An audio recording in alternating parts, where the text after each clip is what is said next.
Hello, welcome to Juniper Level Botanic Garden, the home of Plant Delights Nursery. It's fall. It's the time to enjoy the beautyberries in the garden. The beautyberries are Callicarpa, one of those super scary Latin words, well, scientific names. But Callicarpa merely means beautyberry.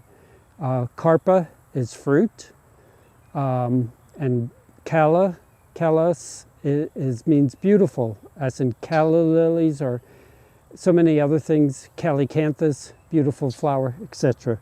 And this is our native species, our North American native species, Callicarpa americana. I'll leave it to you to figure out what americana means. This is not the typical form. This is a selection called Welch's pink, and we'll see the typical one, which is a much darker purple-violet kind of berry. And Welch's pink is best sited in a shady location, and they will fruit just as heavily in a shady location, provided it's not super dry, super dark shade. Because the fruit of Welch's pink bleaches out when they're in the sun. It's late afternoons, so the sun is off in the distance, but all day long this is in full sun. But if you go into the center part of the plant where it's not exposed to the sun, you can see the typical color of Welch's pink. The beautyberries are plants that bloom on new wood, which means you can cut the plant to the ground in the winter, and the growth they put up subsequent to be cut to the ground will flower and fruit that same year. I did that 2 years ago to this plant because it had taken up too much room in the bed, and I might do it again this winter. So if I do it, let's say in January next year, I'm not going to miss out on a fruit display that year, because the new growth it puts up will flower that summer and will bear fruit next fall. The plant won't be that much shorter, but it'll be a lot less wider. It's now, almost 3 feet out into our grass path, and without cutting it back hard, it will build on what it has already and be even wider. Usually when I teach a class on pruning, someone out there, and I'm sure if I listened carefully I could hear a bunch of you saying, "Do you mean to the ground?" So usually I demonstrate right then and there cutting a plant to the ground. Yes, it doesn't have to be all the way to the ground, but the point is you can cut it back really hard and not miss a year of the fruit display. The fruit, they're fun to use in a cut flower arrangement. I usually strip the foliage off the flowers, the fruit stalk that I've taken in the house, because the leaves are kind of shabby this late. And I've read that Native Americans use this foliage as a mosquito repellent. I need to try it at home because the mosquitoes are really bad in the evening in my home garden. All right, well, we're going to go on and meet a couple other variations on this species. This is the white form of the American beautyberry, so it's Callicarpa americana, often listed as variety Leucocarpa. Leucocarpa meaning white fruit. There is also a clone that may or may not be the same thing, called Bok Tower, that was found in the public garden in Central Florida, known as Bok Tower, B-O-K. But any one of these will come true from seed. So Welch's pink will produce seedlings of Welch's pink. These white ones will produce fruit that are white fruited, provided that they are not crossed with each other, or certainly provided they're not crossed with the purples. So if they're left to self-pollinate.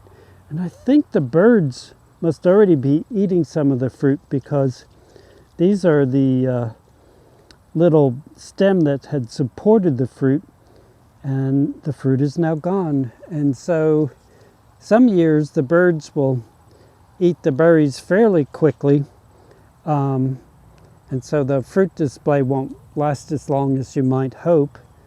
And I should also say that it is typical for Callicarpas, for the beautyberries, to shrivel, the fruit to shrivel when we have a hard frost in the fall. And so generally they are not a plant for winter interest, but just an extended period in the fall months when the fruit are really showy. And I recommended planted Welch's pink in shade so the fruit don't bleach out. But in evergreen shade, like under our native pines, is good, because with that evergreen canopy will keep the fruit from being frozen quite as early in the year than if they were growing out and out without that shelter, out in the open. And now we're going to meet the typical one. And this is the typical color of Callicarpa americana. It has a number of common names. One of them is French mulberry. Nobody can explain why French, but I guess this is thought to be mulberry colored. And these are selections grown from variegated and yellow-leafed parents, and so we're just growing out to see if we might get some interesting seedlings. But this is the color you will encounter in the wild. It's unlikely you will ever come across one in the wild that's any other color than this. And people say the fruit is edible. It's edible in that it won't kill you. Well, it won't even make you sick, but it won't make you so excited about eating them that you'll bother eating more. God, they're pretty. Of the three color forms we saw today, this is my first choice. It's just so bright. But